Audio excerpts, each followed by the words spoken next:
धनंजय माने इथेच राहतात का?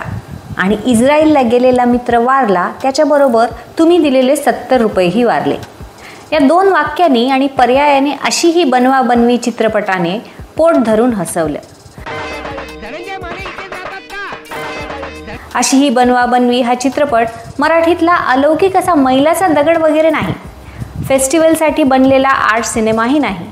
चित्रपटाच्या पदरी पुरस्कारांची चलती वगैरेही नाहीत. पण तो जनतेचा चित्रपट आहे. घर सोडून बाहेर राहणं, खडूस मालक, घरासाठीची ओढाताण, नोकरीतले जुगाड, खवीस बॉस ही सर्कस उमेदवारीच्या काळात प्रत्येक जण अनुभवतो. परशा, सुधीर, धनंजय, शंतनू यांच्या जागी आपण स्वतःला पाहतो. तुझ्यासारख्या भामट्यांना आम्ही बरोबर ओळखतो. तू वाटेल त्या थापा मारू नको. अरे त्या थापा काय? हे बघा तो आला.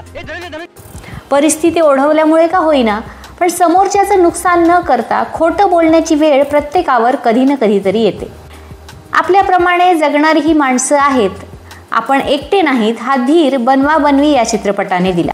इंटरनेट पूर्व काळातल्या या चित्रपटाच्या संवादावरून आज 2024 मध्ये मीम्स रचले जातात. या चित्रपटाचं गारुड किती व्यापक आहे याची जाणीव होते. नेटफ्लिक्स, ॲमेझॉन अशी मनोरंजनाची वैयक्तिक केंद्र एन्जॉय करणाऱ्या तरुण पिढीलाही हा चित्रपट आपलासा वाटतो. त्यातला विनोद त्यांना अपील होतो. हे या चित्रपटाचं वैशिष्ट्य. कामाच्या शोधात पुण्यनगरीत आलेले 4 तरुण.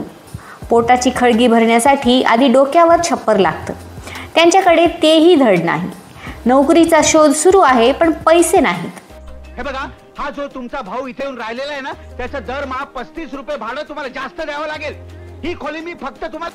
नोकरी मिळाली आहे, पण डोक्यावर छप्पर मिळवण्यासाठी या 4 मित्रांना नाईलाजाने एक नाटक करावं लागतं. लग्न झाल्याचं नाटक आणि 2 पुरुषच त्यांच्या बायका असल्याचं नाटक. हे या चित्रपटाचं कथानक. 4 मित्र आणि त्यांच्या आयुष्याची वाटचाल हा फॉर्म्युला मराठी तसंच हिंदी चित्रपटांमध्ये याआधी वापरला गेला आहे. परंतु हा चित्रपट साधेपणाने जिंकून जातो. वसंत सबनीस यांनी लिहिलेले संवाद कालातीत आहेत. तो विनोद टोकदार आहे, पण विखारी नाही. आजकालच्या काही कॉमेडी म्हणवल्या जाणाऱ्या अनेक चित्रपटांमध्ये खूप सारे अंगविक्षेप करूनही प्रेक्षकाला हसायला येत नाही.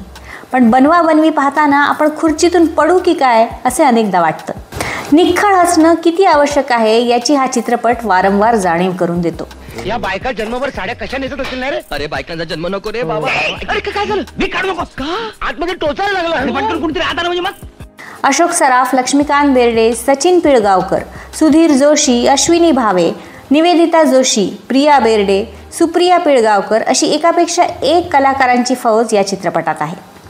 या सगळ्यांनी मिळून अक्षरशः कल्ला केला आहे. कोण्या एकाच्या मक्तेदारीने न राहता सगळ्यांनी मिळून धमाल उडवून दिली आहे. दुधाच्या रांगेत खूप वेळ लागणार हे लक्षात आल्यानंतर पोटात कळ येऊन भसकण बसणारा धनंजय माने पाहता क्षणी आपला वाटू लागतो.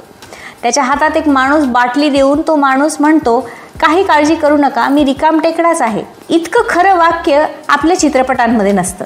अशोक सराफ यांनी धनंजय माने अगदी जगला आहे. सुधीर जोशीने रंगवलेला विश्वास सरपोतदार हा इरसाल घर मालक निव्वळ अशक्य आहे. या चित्रपटातील दोघांची जुगलबंदी अनुभवणं हा खूप मोठा स्ट्रेस बस्टर आहे. चित्रपटाच्या शेवटी बनवाबनवी उघड होते. पैसा, घराचा आसरा यासाठी कराव्या लागणाऱ्या लढाईतून विनोद निर्मिती होऊ शकते हा विचार बनवाबनवी ह्या चित्रपटाने दिला. इंटरनेट आणि सोशल मीडियाच्या काळातही हा स्ट्रगल कायम आहे.